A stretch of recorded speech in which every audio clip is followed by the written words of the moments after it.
Bonjour et bienvenue à tous. Merci de nous retrouver encore une fois sur les plateformes du média Igué. Lors de ses vœux au corps diplomatique, le président congolais Félix Tshisekedi a imposé des conditions très strictes quant au dialogue politique interne, initié par les institutions religieuses congolaises en vue de trouver une solution pacifique à la crise dans l'est de la RDC. Est-ce que ce dialogue politique interne aura-t-il lieu? Est-ce que Kinshasa recherche-t-il des solutions concrètes aux problèmes qui minent son pays? Autant de questions que nous allons essayer d'analyser au cours de cette émission. Avec moi dans les studios, Tite Gatabazi, analyste politique. Bonjour Tite. Bonjour Bertrand. Comment allez-vous? Moi ça va. Tite, Félix Tshisekedi a récemment imposé des conditions très strictes quant à la tenue d'un dialogue politique interne en RDC. Pouvez-vous nous parler de... Oui, la gouvernance Tshisekedi pose problème non seulement aux Congolais, mais à tous les partenaires du Congo. Il y a une situation, nous sommes dans une impasse en termes de campagne militaire qui ne réussit pas. Il y a une impasse diplomatique, il y a un blocage politique, il y a un discours de haine alimenté par le pouvoir. Il y a beaucoup d'acteurs politiques qui sont en prison, d'autres qui sont en exil.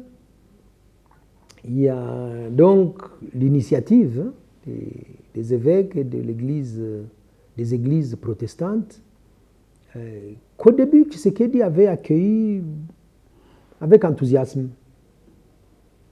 Mais plus le temps passe, plus on se rend compte en fait qu'il n'en veut pas.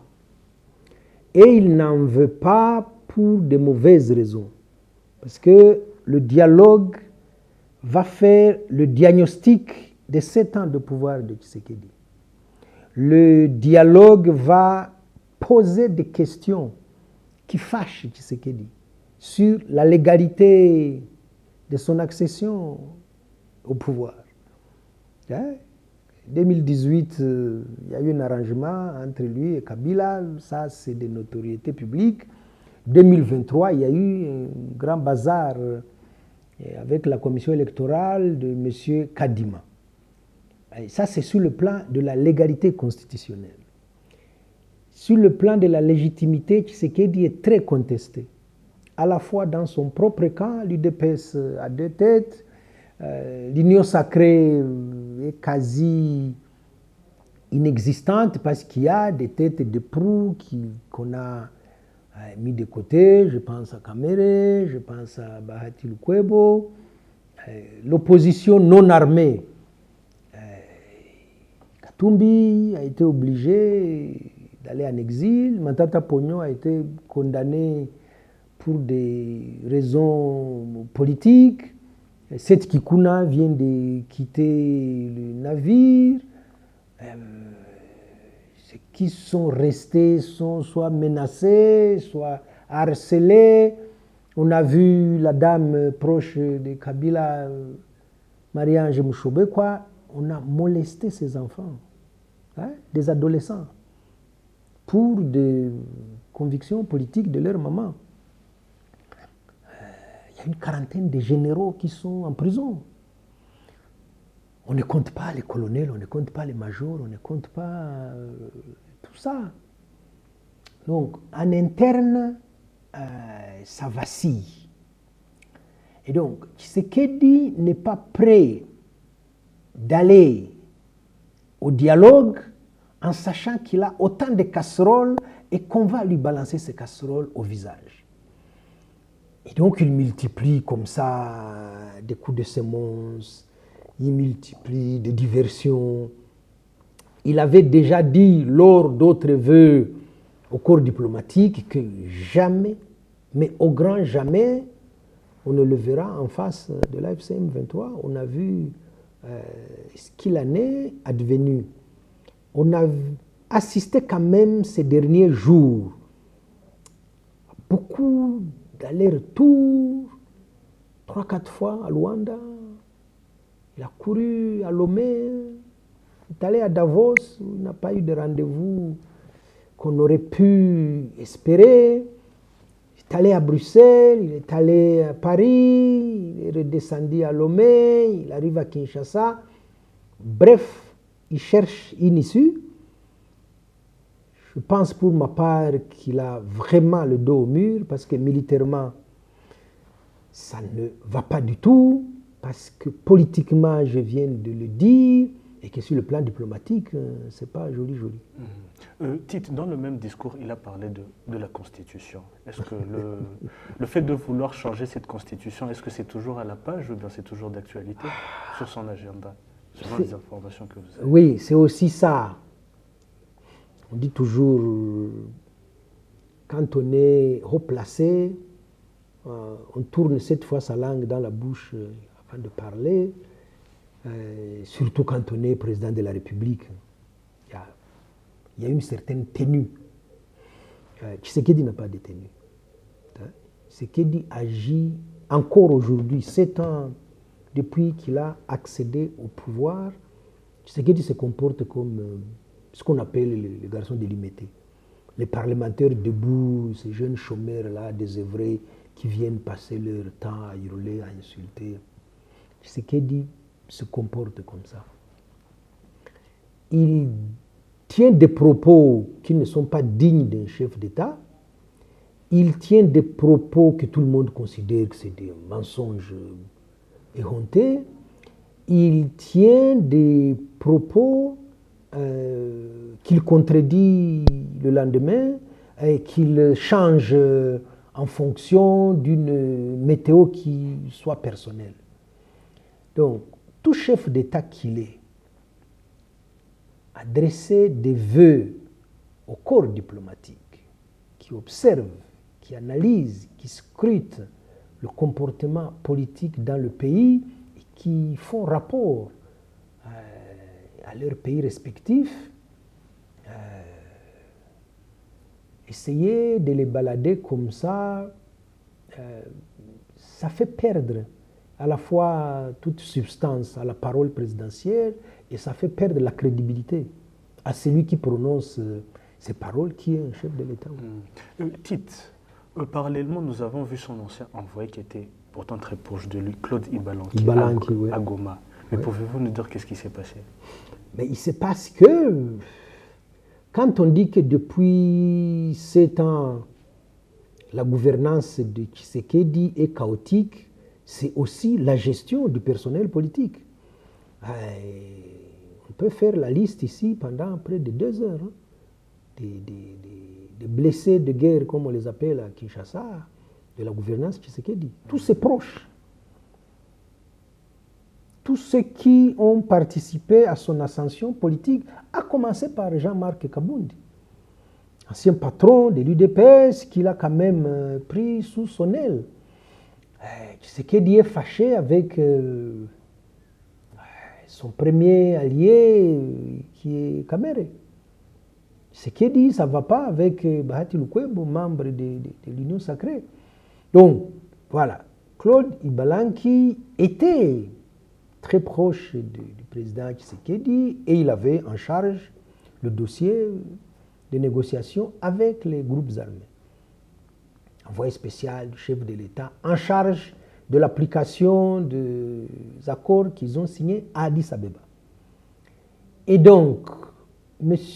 Ibalanki est témoin de l'invitation du M23 à Kinshasa, 14 mois à les balader. M. Ibalanki a participé à la tenue des premières discussions à Nairobi. Il les a suivis à Luanda, il a été à Kampala, il a été à Bujumbura, voilà. Et donc, d'après ce qu'on en sait, depuis 2 ans, ça n'allait pas. Il faut dire qu'il y a des cercles en conflit ouvert autour de Tshisekedi.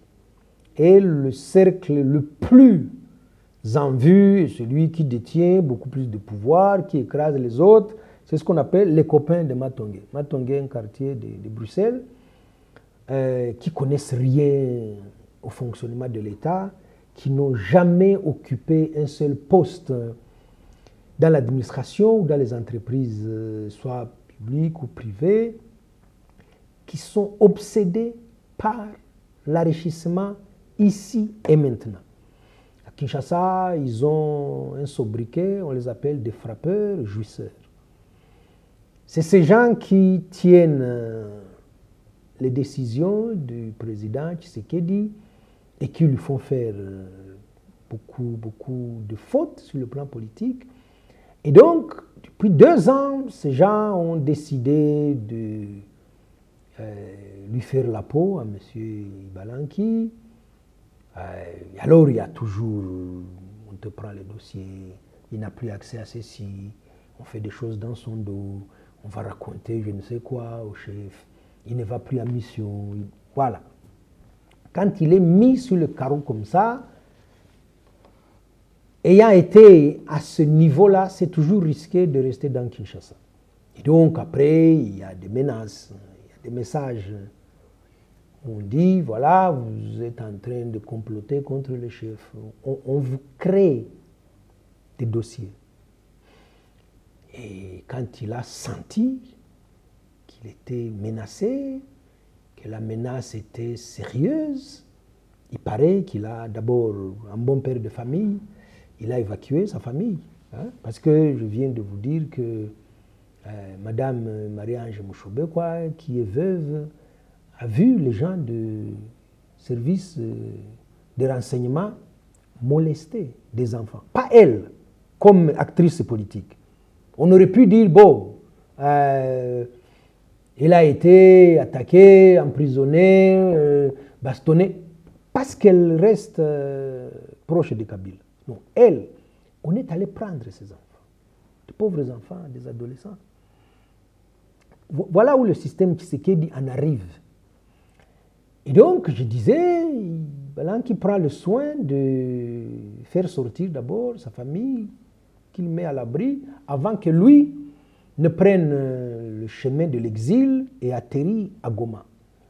Ce qui est très intéressant, c'est la déclaration qu'il fait, entouré du coordonnateur Nanga et son coordonnateur adjoint Bertrand Bissimwa et des autres cadres de l'AFCM 23. Il montre quand même son cheminement, il dit ce qu'il a fait, et après il explique comment il est tombé en disgrâce.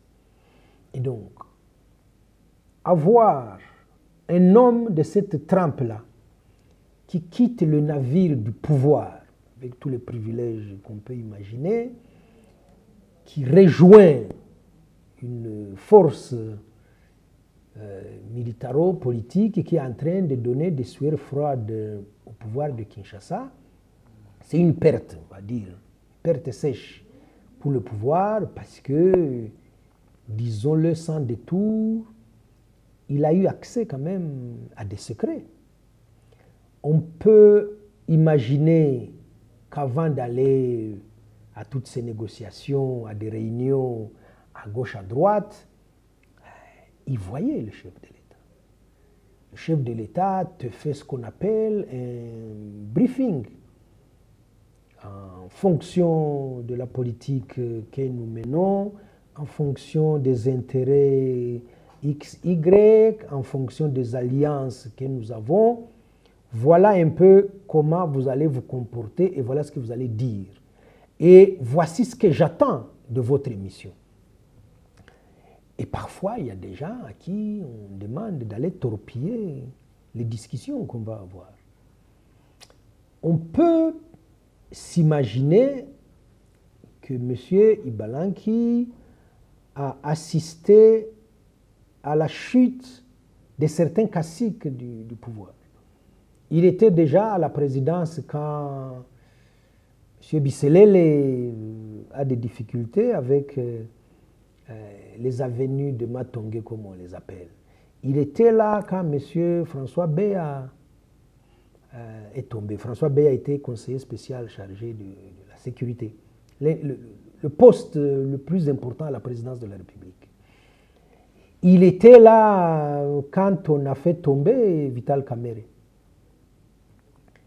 Donc, il a discuté beaucoup avec Augustin Kabouya, le président à l'intérim de l'UDPS. Il a vu tous ces hommes politiques, toutes tendances confondues.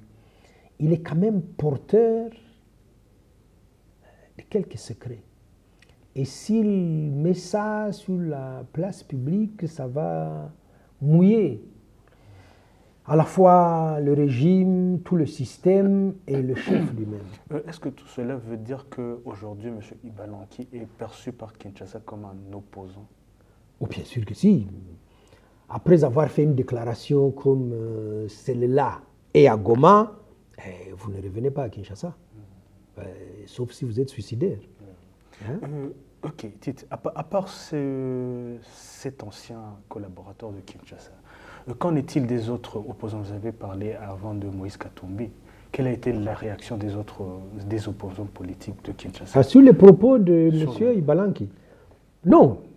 Sur le discours devant le corps diplomatique accrédité à Kinshasa, Ensemble pour la République de Moïse Katumbi dit tout le mal qu'il pense de ce discours, pose aussi des conditions. Ce qu'il dit, oui, mais, oui au dialogue, mais à mes conditions.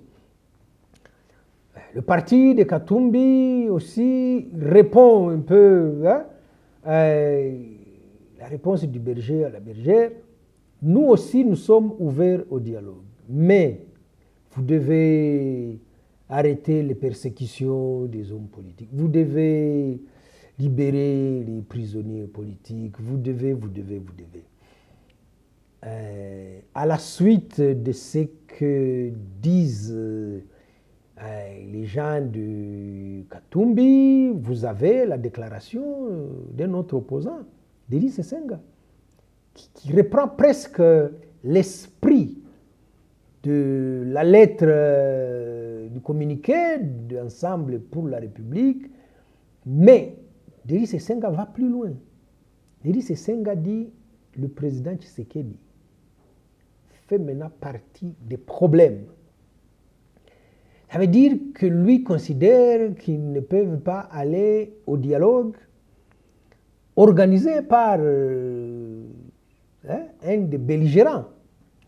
Et c'est pour ça qu'ils ont souvent dit il vaut mieux qu'on soit délocalisé, qu'on ait un médiateur neutre. Ils auraient pu accepter la médiation de la Senko et des églises protestantes. Ils ont milité en tout cas pour que ça ait lieu. Tshisekedi veut faire des religieux des participants au dialogue. Ça veut dire qu'il vraiment, il leur reprend leur initiative, il veut se l'approprier. Il exige, Tshisekedi exige que ça ait lieu à Kinshasa. Et les autres lui disent, c'est une vaste blague. Vous avez condamné à mort l'ancien président Kabila. Il vient ou il ne vient pas? Vous avez condamné l'ancien premier ministre Matata Mponyo. Il vient ou il ne vient pas? Katumbi vit en exil parce que vous le menacez de mort, vos avions survolent régulièrement sa propriété. Il vient ou il ne vient pas? Monsieur Corneille Nanga a été condamné, ses biens ont été saisis. On l'invite ou on ne l'invite pas? Bissimo Bertrand, sa tête a été mise à prix. Et voilà. Nous avons pléthore de généraux qui sont en prison pour des mobiles pas du tout clairs. Nous avons tous ces opposants qui sont partis en exil. Et vous pensez franchement, honnêtement, que tous ces gens prendront l'avion pour dire je vais à Kinshasa participer au dialogue, ma sécurité est assurée par les hommes de Tshisekedi. C'est une vaste blague. Donc, Kinshasa les assises à Kinshasa, il faut les oublier. C'est pour ça que moi je pense que Tshisekedi met des conditions infranchissables pour pas que le dialogue ait lieu. Parce que comme le dit si bien Denis Senga, Tshisekedi fait partie des problèmes.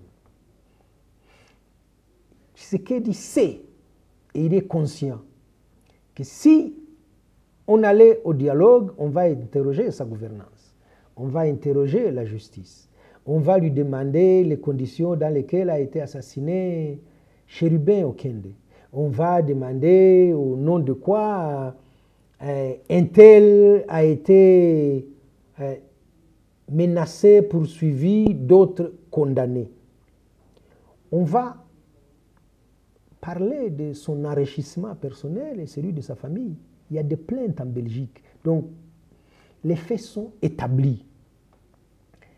On va parler des détournements. Ça le touche directement.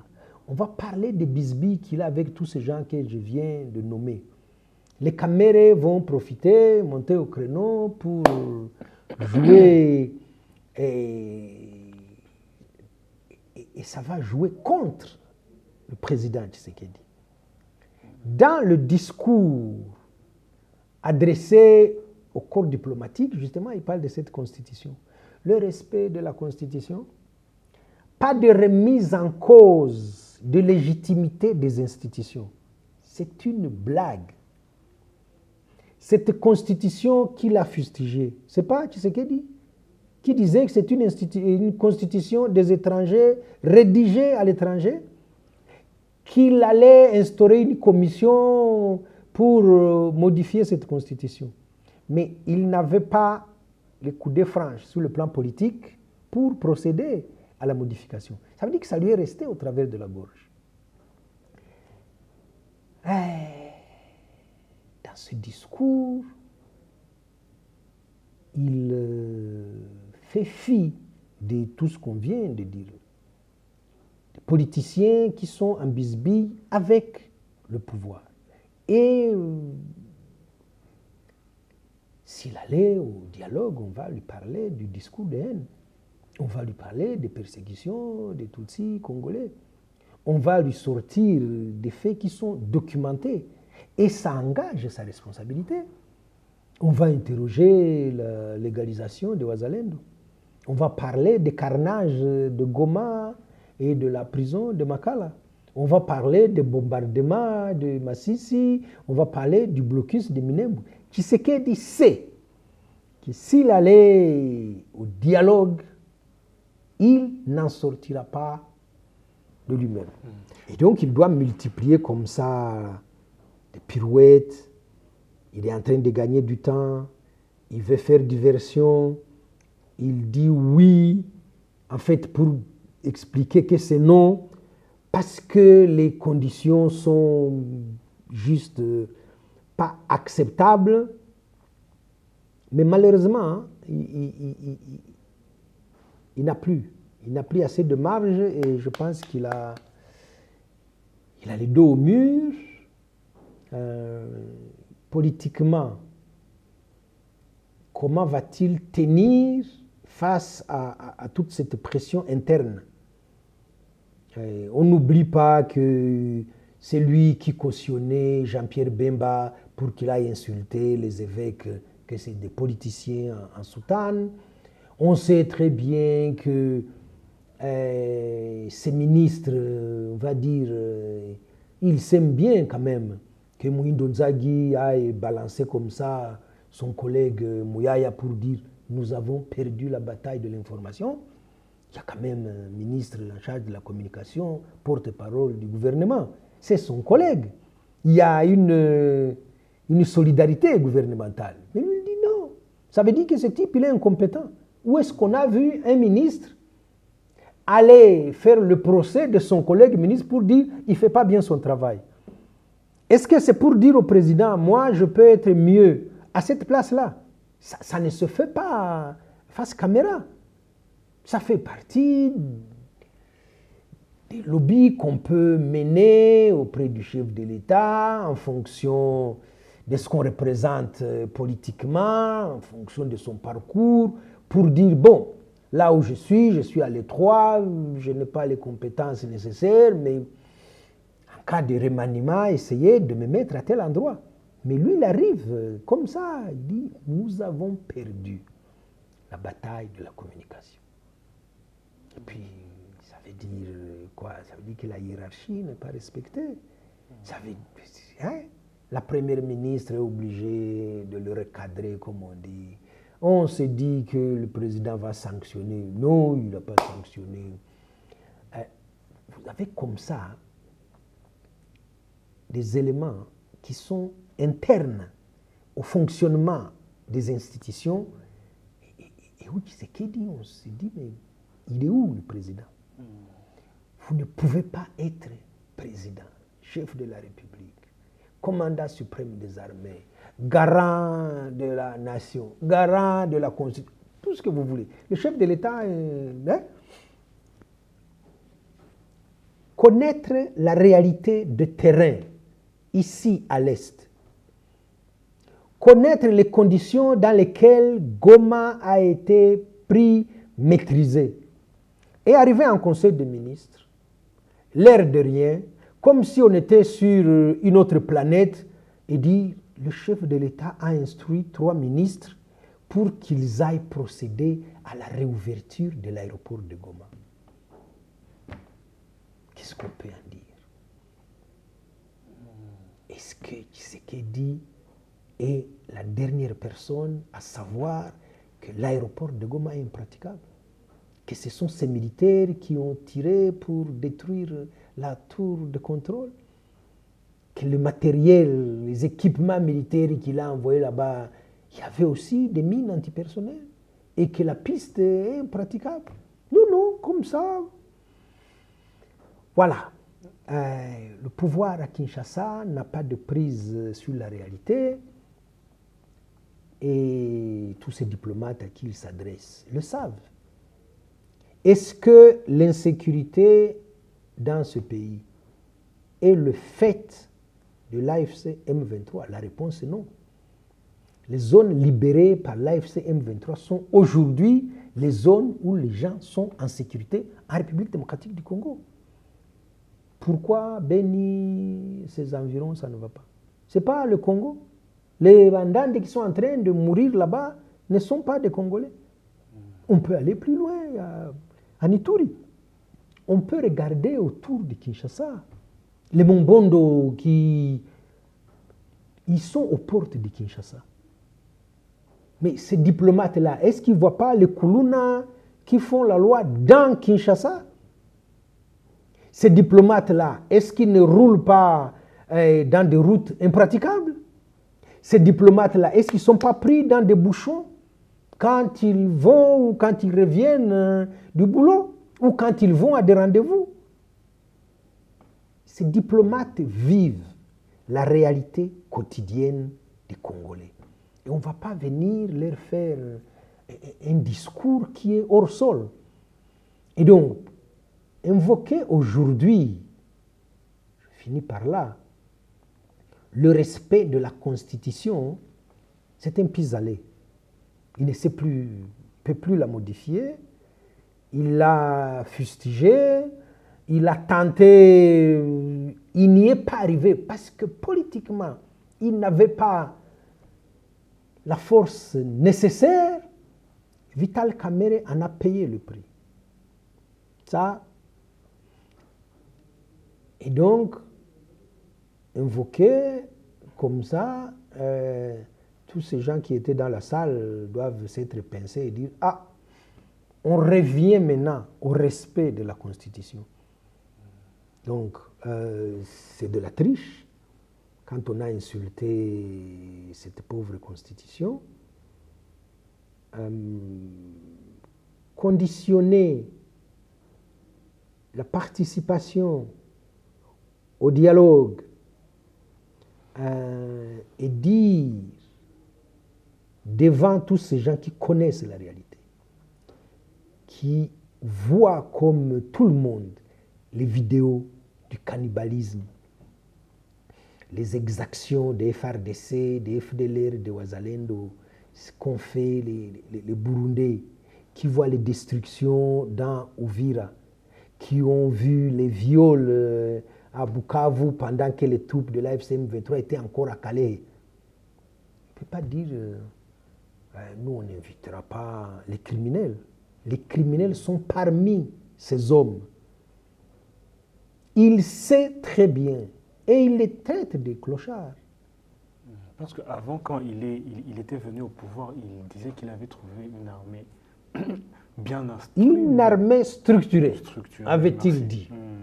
Il arrive à Bunia, il dit l'armée truffée de mafia. Je vais mettre fin, je vais mettre un coup de balai. Merci. Voilà comment il passe d'un extrême à l'autre, tout chef d'État qu'il est. Est-ce que vraiment on peut faire le procès des FARDC et oublier l'histoire des phases, les forces armées zaïroises de Mobutu, devenues FARDC depuis que Kabila Père a débaptisé le pays? Est-ce qu'on peut mettre les FARDC de côté en dehors des autres institutions? S'il y a de la corruption chez les FARDC, ailleurs il n'y en a pas. Au gouvernement, non, jamais. Au Parlement, non. Ça n'est pas très sérieux. Je crois que les FARDC font partie des institutions de la République et sont à l'image de cette République. L'écosystème du pays est fondé sur toutes ces institutions-là. Se défouler comme ça, se décharger sur les FARDC, je crois que ça leur ferait mauvais procès, même si eux aussi, ils étaient devenus un poids pour la population congolaise. Alors, Titi, vous dites que les FARDC sont à l'image du gouvernement, c'est-à-dire que c'est la catastrophe. Mais, Bertrand, sans faire offense à qui que ce soit, je dis bien à qui que ce soit, en 90, et ça je crois l'avoir déjà dit, c'est à la décharge du président Tshisekedi, c'est parce qu'il ne sait pas exploiter ça. Bon, il avait dit un jour, Mbokango et Koufakala, le pays est à l'agonie depuis. 90, la conférence nationale souveraine acte la faillite de l'État. Quand vous prenez les critères du fonctionnement normal d'un État, le Zaïre a 0 sur 20. Le Zaïre a fait faillite. Quand vous regardez ce pays, quand vous regardez sa classe politique, il y a une dépravation des mœurs. Ça, nous sommes en 90. Un enfant qui est né en 90, il a quel âge aujourd'hui? Est-ce que c'est un peu plus de 26 ans?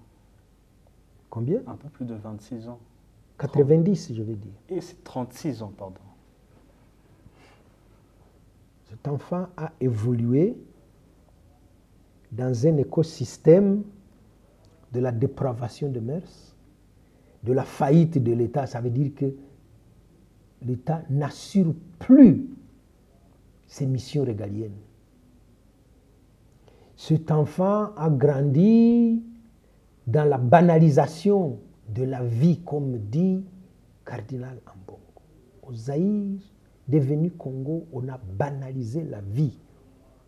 Parce que Tshisekedi a cautionné le cannibalisme. On a pris des Tutsis congolais, militaires, policiers, comme civils, qu'on a brûlés comme ça et qu'on a mangé. Voilà où on en est arrivé dans cette dépravation-là. Mais les FARDC font partie de cet écosystème. Et les députés en font partie. Le gouvernement, n'en parlons pas. Qui de tous ces ministres ne vit pas à Kinshasa, ne voit pas les embouteillages qu'il y a, ne voit pas la circulation impossible, ne voit pas quand il pleut, dans quel état se trouve la capitale? Non, ça va. Mais on vous dit que le gouvernement a un budget de 16 milliards de dollars. Qu'est-ce qu'on fait de ces 16 milliards? Ah, regardez bien les rapports périodiques de l'inspection générale des finances. C'est comme s'il y avait une compétition dans le dépassement du budget. Plus vous avez consommé du budget, plus vous êtes performant. Donc vous commencez par la présidence, 3000%. Allez-y comprendre. Où est l'orthodoxie de la finance publique qu'on a appris à la fac? Ministère de dépassement de 250%. Primature, n'en parlons pas. Dans les faits, dans les réalisations, qu'est-ce qu'on a réalisé? Zéro. C'est des frais d'émission à l'étranger, c'est des frais de fonctionnement, c'est des salaires exorbitants, c'est des véhicules flambant neufs 4x4 pour passer dans ces routes qui sont impraticables dans Kinshasa. C'est des bâtiments qu'on va louer et on multiplie le loyer par 4 pour s'en mettre plein dans les poches. C'est à ça que sert l'argent de l'État. Et tout le monde voit ça. Alors, Tite, si nous essayons de revenir un peu sur le dialogue politique interne, qui aurait dû apporter des solutions à tous ces problèmes dont vous avez parlé, est-ce qu'avec ces blocages qu'a mis Tshisekedi en place, peut-on dire que c'est mort et enterré? On a dit qu'en politique, il ne faut jamais dire jamais. Ce dialogue est porté par deux institutions les plus respectées en République démocratique du Congo, qui ont un poids, on va dire, social et politique, beaucoup plus que les partis politiques et même les institutions. Ce dialogue, parce que porté par ces hommes consacrés, qui n'ont pas d'intérêt politique, est soutenu par des partenaires de la République démocratique du Congo. Ce dialogue était une voie pour sortir de l'impasse. Et pour des intérêts mesquins, trop personnels, pour la survie même du régime, c'est qu'il y a une peur bleue de ce dialogue. Mort et enterré, non, pas encore. Il va y avoir beaucoup de pression sur lui. Il va y avoir des émissaires qui viendront de certains partenaires pour lui dire « Vous n'avez pas d'autre choix que de convoquer ce dialogue. » Je crois que c'est qu'il est en train de se mettre en difficulté parce qu'il aurait pu négocier l'inviolabilité du chef de l'État au motif que, il aurait pu trouver quelques motifs. Si jamais il y avait de la réflexion à la présidence de la République, il aurait pu déjà déléguer quelques... Vous savez, le président a toujours des conseillers connus et pas connus, il y a des conseillers de l'ombre. Aller amadouer des acteurs à la fois politiques, sociaux et religieux pour dire « je suis disposé à le faire, mais s'il vous plaît, est-ce que vous pouvez juste me garantir de ne pas me faire le procès? Parce que je suis arrivé dans un système qui était déjà ce qu'il est. On va dire depuis le temps de Mobutu. Parce que j'ai cédé à la facilité d'en prendre un peu. Mais vous pouvez quand même. Je crois qu'au nom de ce sursaut, et pour sauver les meubles, on peut dire, vous avez volé 3-4 milliards, qu'est-ce que ça fait pour le pays?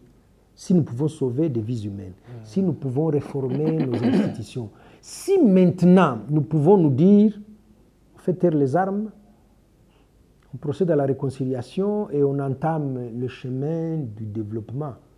Une personne, sa famille, quelques copains, on va dire, on passe l'éponge, nous serons en train de dialoguer, on va vous inviter, l'air grave, vous allez demander pardon à la nation tout entière, vous allez prendre la poitrine, vous allez dire franchement, j'ai cédé à la tentation, mais, chers compatriotes, je vous demande pardon.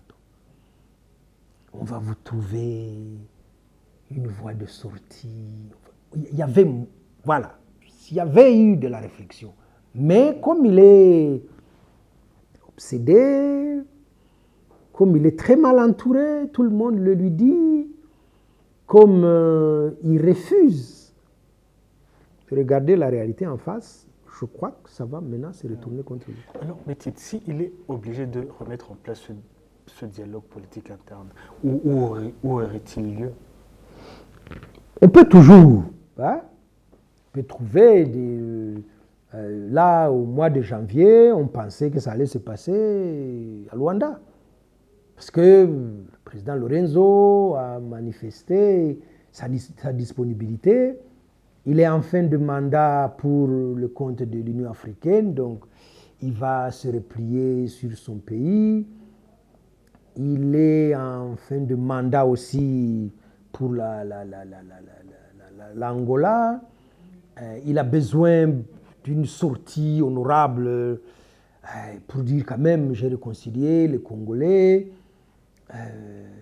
Ça aurait été une belle sortie pour lui.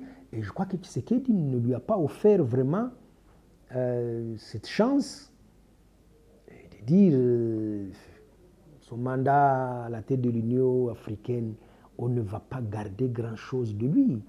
Hein, on ne sait pas. Il n'a pas marqué d'un sceau visible son passage à la tête de l'Union africaine. Il va quitter le pouvoir disant, bon, aux Angolais, voilà, merci, au revoir, il va passer la main. Mais il aurait pu lui offrir, il y a des cadeaux qu'on s'offre comme ça en politique, lui offrir ce cadeau de rassembler les Congolais. Lui, avec cette autorité, on le respecte beaucoup, le président Lorenzo.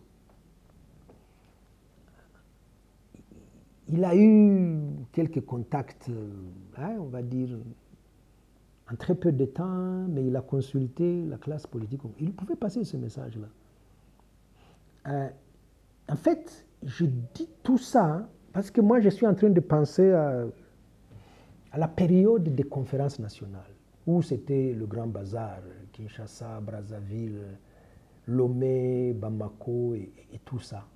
Mais il y a un pays, le Bénin, qui avait réussi sa conférence nationale. Parce que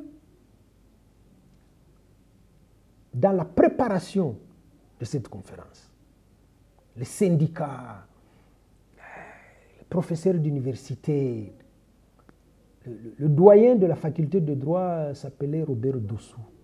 Et il était président du syndicat des profs d'université. Lui, il a convaincu les autres. Il a dit, ne faisons pas le procès de Mathieu Kérékou, c'était l'ancien président. Ne faisons pas son procès. Essayons de regarder le problème que nous avons et comment nous pouvons nous en sortir. Il paraît que le président Kérékou n'était pas très convaincu. Mais quand on lui a dit ça, il a dit, ah si c'est comme ça, allons-y. En 30 jours, ils ont fait une transition et ont commencé à organiser les élections. En regardant, parce qu'il doit y avoir des gens autour de Tshisekedi qui connaissent quand même ce qui s'était passé au Bénin et qui ont vu les échecs. Parce qu'à Kinshasa, c'était le grand foutoir. On a fait beaucoup plus de bruit qu'autre chose. Il aurait pu bénéficier de cette autorité du président Lorenzo, lequel Lorenzo aurait accepté de mouiller le maillot, comme on dit, de plaider la cause, pas la cause de Tshisekedi, mais de plaider la cause du pays. Regardez l'état dans lequel se trouve votre pays. Si vous arrivez pour faire le procès de Tshisekedi, ça vous servira à quoi? Ok, on peut même arriver à le mettre en prison. Qu'est-ce que vous aurez gagné? Mais est-ce que si vous parlez de l'intérêt général, si vous parlez de la réforme des institutions, si vous parlez de lutte contre la corruption, si vous parlez d'intégration de tout, si vous arrêtez le discours d'haine, est-ce que vous n'allez pas gagner sur ce point-là? Ah oui, Monsieur le Président, quand même. Alors, je compte sur vous pour... Et il pouvait gagner comme ça des acteurs de premier plan et organiser une transition, permettre... Oui, mais ça n'est pas dans le logiciel du président Tshisekedi et c'est dommage.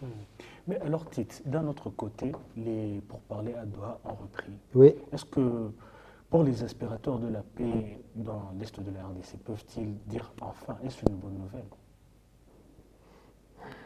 Hein? Parce qu'avant, il avait refusé. C'est difficile.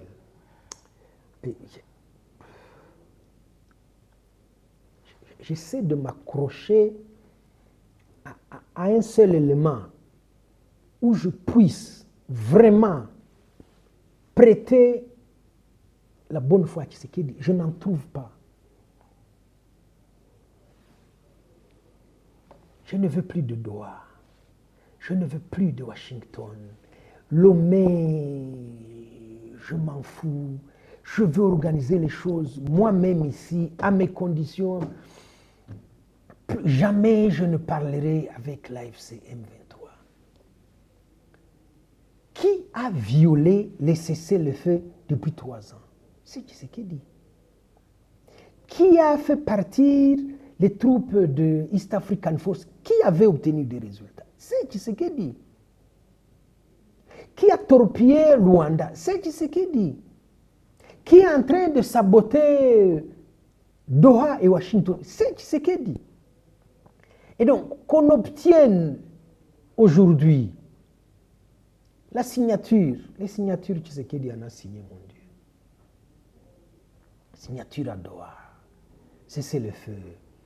Il y aura des États qui vont venir surveiller la mise en application du cessez-le-feu. Ils ont fait une réunion, d'ailleurs à Kinshasa, ça n'a pas vraiment été un grand marqueur diplomatique. Il y a beaucoup de pays membres de cette CIGR qui ont des intérêts contradictoires dans le conflit à l'est de la République démocratique du Congo. Certains ont envoyé des troupes, d'autres sont en train... Est-ce qu'on va vraiment observer le cessez-le-feu? Confier ça à la MONUSCO. J'aurais bien voulu.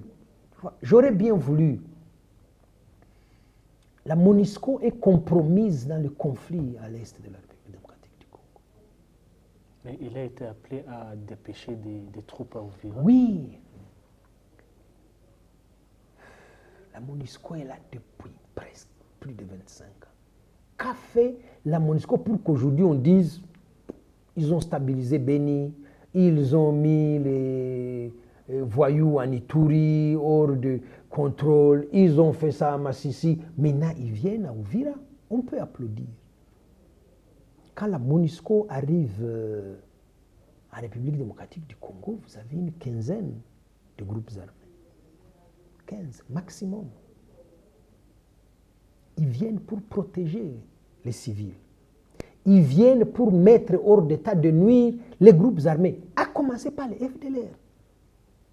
Et au cours de leur mandat, on les voit collaborer avec les FDLR. Donc, ils sont compromis. Les groupes armés passent de 15, 16, 17 à 270 au nez et à la barbe de la MONUSCO. Les gens meurent tous les jours. Elle est où la MONUSCO? Ah, on ne sait pas. Vous avez combien de militaires dans Goma? Une ville surmilitarisée. On vous dit 4 morts par jour.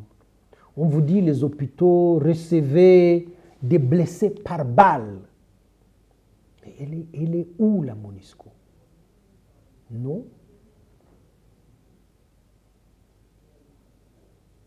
La MONUSCO doit neutraliser les FDLR, la MONUSCO a les moyens, oui.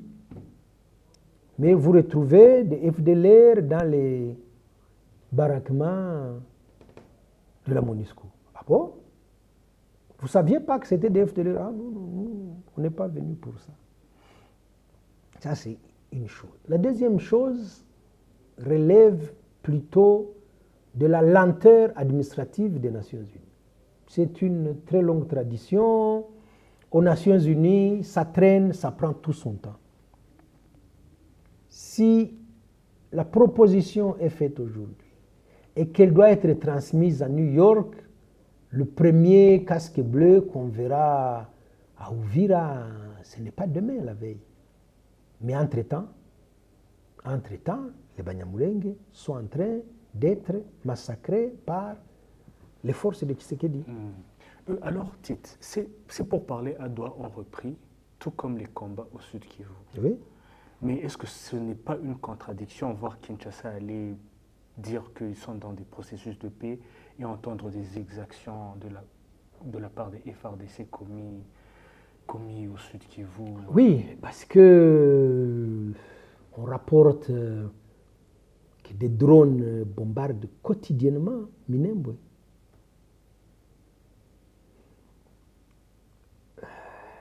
Est-ce que Tshisekedi est en train de chercher la paix à Doha? Moi, ma position est claire, c'est non.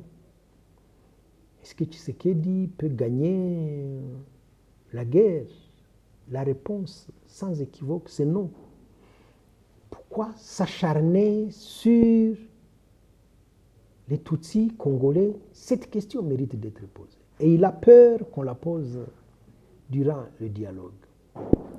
Pourquoi continuer la guerre quand vous êtes convaincu, quand tout le monde vous dit vous n'y arriverez pas?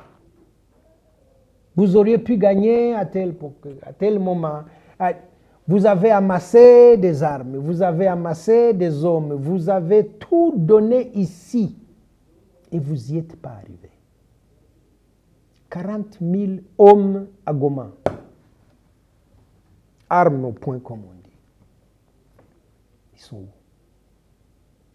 Est-ce que vous ne pouvez pas, à un moment, arrêter et dire, bon, on va essayer autre chose? Donc, cette obsession-là, de ne pas regarder la réalité, d'être dans le déni, de continuer malgré tout à massacrer, c'est dans cette logique qu'il s'est installé avec ou sans Doha, avec ou sans Washington, avec ou sans dialogue. Est-ce que tout cela peut-il amener les gens à traduire que Tshisekedi a tant intérêt à la guerre qu'à la paix? Tshisekedi a tout intérêt à la guerre parce que ça lui évite de rendre compte de sa gouvernance, qui est une catastrophe pour le Congo. Et ça lui évite de rendre compte des injustices de tous les jours. Ça lui évite de rendre compte des détournements. Ça lui évite de rendre compte du discours de haine qu'il alimente. Ça lui permet de bénéficier de l'économie de la guerre. L'achat des armes, des équipements, des uniformes et ce qu'ils appellent là-bas les rétrocommissions. C'est ça l'intérêt de Tshisekedi. Et donc, tant qu'il y aura ça, ce sentiment qu'il peut se couvrir comme ça d'un drap tout blanc pour ne pas rendre compte, c'est pour ça que je dis qu'il est enfermé, il est dans le déni. Et on ne peut pas être dans cette position où on a des casseroles. Hein. Ça doit abasourdir ses oreilles et accepter d'aller au dialogue. Et accepter de signer une paix véritable à Doha. Non, il faut jouer des diversions, il faut accepter aujourd'hui, retarder demain, il faut lire les communiqués ou les déclarations ou les conventions signées à l'envers et attendre et profiter, et gagner du temps et voir quelle autre pirouette on va inventer pour le coup d'après. Tite, si nous restons un peu à Kinshasa, mais un autre axe. Oui. Le Rwanda a récemment confirmé présenté Madame Louise Mushikiwabo Ouais. à la candidature de l'Organisation internationale de la francophonie. Ouais. Et nous avons entendu parler des initiatives pareilles que Kinshasa présentera lui aussi un candidat, plus pour contrer Madame Louise Mushikiwabo. Oui. Je ne sais pas, est-ce que avez-vous des Si, informations sur ça? le Conseil des ministres de vendredi passé a confirmé que le gouvernement allait présenter un candidat contre Madame Louise Mushikiwabo. Cette candidature est évoquée dans le cadre du conflit entre la RDC et le Rwanda. Cette candidature est annoncée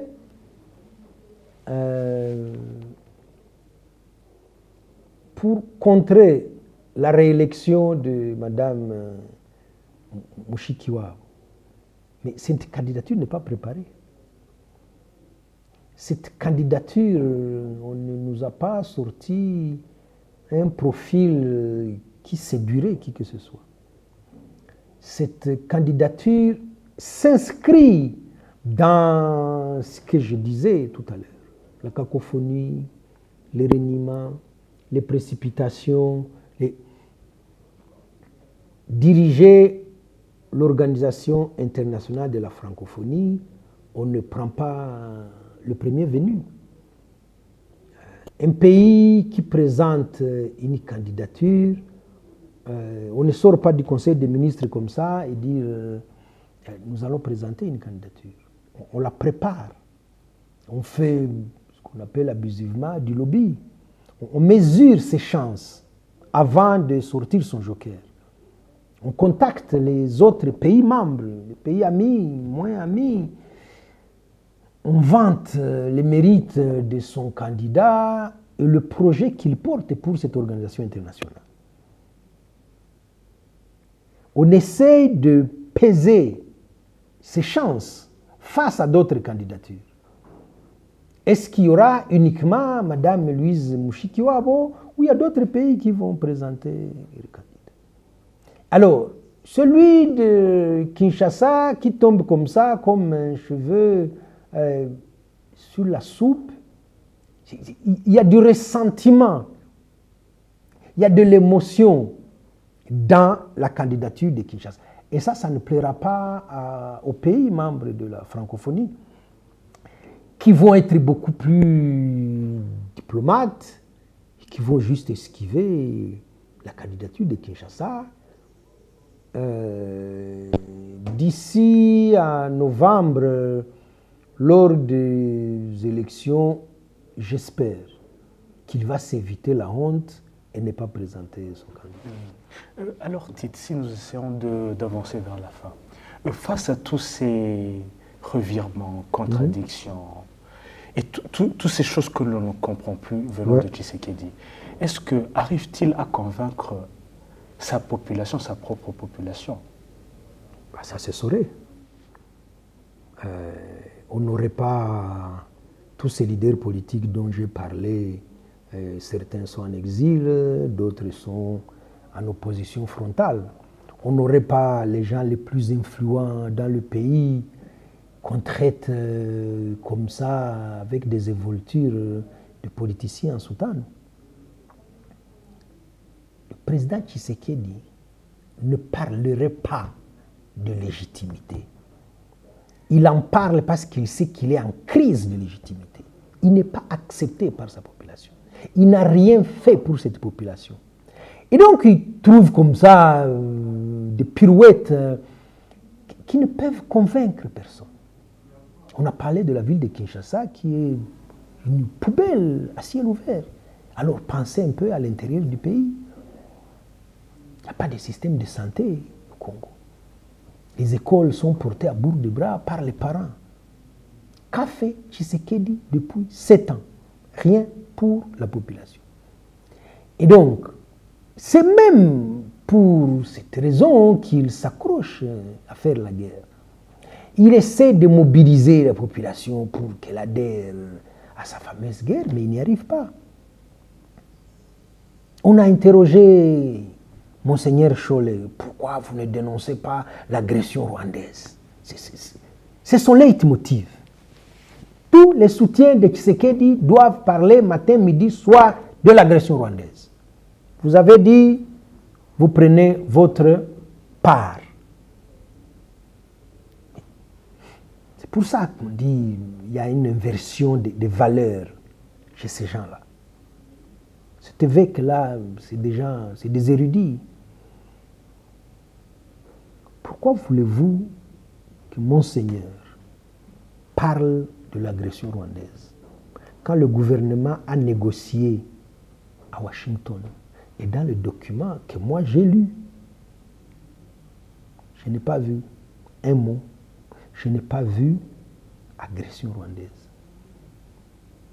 Et la journaliste qui n'a pas lu l'accord de Washington commence à s'étonner. Monseigneur lui dit, on va aller doucement.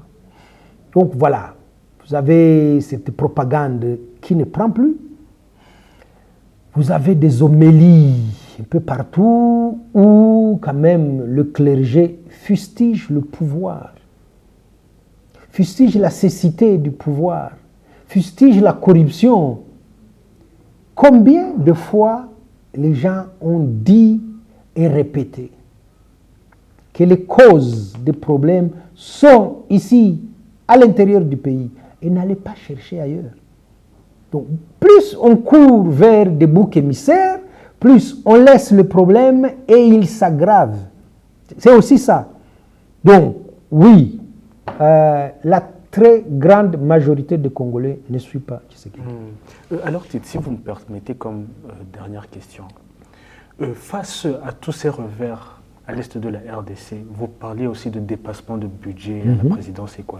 Kinshasa a récemment annoncé réorienter le plus de budget militairement à sa défense. Est-ce que vous pensez que ça va d'abord mettre les clochards militaires dont il parlait sur la bonne voie? Et pensez-vous qu'il y aura une différence? Non. Il y a de la spéculation de la part de Mouzito qui est en charge du budget, qui revient au gouvernement après avoir passé un temps dans l'opposition. Donc il avait quand même les poches vides, il commençait à crier famine. Mouzito parle de 5 milliards. Mouzito est un ancien Premier ministre. Mouzito a dû discuter avec des militaires et des stratèges et des gens qui connaissent. Une armée, sa priorité, ce n'est pas des chiffres faramineux d'argent. Même si, pour fonctionner, les institutions ont besoin d'argent. Une armée a besoin d'abord que la classe politique soit au clair avec elle-même. Que le chef de l'État définisse la politique de défense du pays. Ça n'existe pas à Kinshasa. Mettez 5 milliards, mettez 15 milliards, mettez autant que vous voulez. Ce n'est pas 5 milliards qui va nous donner une armée structurée. Ce n'est pas 5 milliards qui va mettre fin à la corruption, au clientélisme, à vendre les équipements aux groupes armés et en partie au M23. Donc, c'était une façon de caresser. Je dis tout à l'heure, tout celui qui veut être bien vu à Kinshasa ne parle pas de bonne gouvernance. Non, s'il vous plaît. Ne parlez pas de la paix. Pas du tout. Martelez, agression rwandaise, vous serez bien vu. Et donc, Mouzito qui veut être dans les bonnes grâces de Tshisekedi parce qu'on a annoncé un remaniement, il dit voilà, nous allons mettre 5 milliards pour faire la guerre au Rwanda. Voilà. Donc, c'était. Oui, c'est du Mouzito, il l'a dit plusieurs fois. Il le répète. Il n'y croit pas quand il dit ça. Non, il n'y croit pas. Il veut faire plaisir au chef. Tite, vous parlez de milliards, on parle de Kinshasa, on parle de la RDC. Un pays classé parmi les plus pauvres au monde, mais avec des députés et sénateurs qui ont des salaires dépassant les 20 000 dollars par mois. Mais la gouvernance de Kinshasa, est-ce qu'elle n'est pas contradictoire avec... C'est tout ça. On nous dit que la première ministre gagne 500 000 dollars. Le président des États-Unis ne gagne pas cet argent. On nous dit qu'un ministre gagne 300 000 dollars. Un député gagne 31 000 dollars. Un médecin gagne 400 ou 500 dollars. C'est ça le contraste. Quand on dit que la classe politique congolaise est hors sol et ne touche pas la réalité du pays, c'est ça. Donc, aller au gouvernement, pas pour travailler, pas travailler pour le pays, non, pour gagner de l'argent. Et ça, c'est que les salaires. Hein? On ne met pas des frais d'émission qui sont exorbitants, on ne met pas ce qu'ils appellent les frais de fonctionnement, les frais de cabinet, les frais de je ne sais quoi, de je ne sais quoi. Être ministre au Congo, c'est un moyen d'accéder aux ressources financières. Ouais. Tite, en tout cas, merci beaucoup pour vos C'est moi qui vous remercie. Parce qu'avec le temps, on ne comprend plus rien. Ah ouais. Et nous vous invitons encore très bientôt pour continuer à analyser la région des Grands Lacs, mais aussi les autres actualités qui font... Eh bien, ce sera avec grand plaisir. Chers téléspectateurs, merci aussi d'avoir été avec nous et espérons que cette émission vous a été d'une très grande utilité. Surtout, restez branchés sur les plateformes du média IGUE.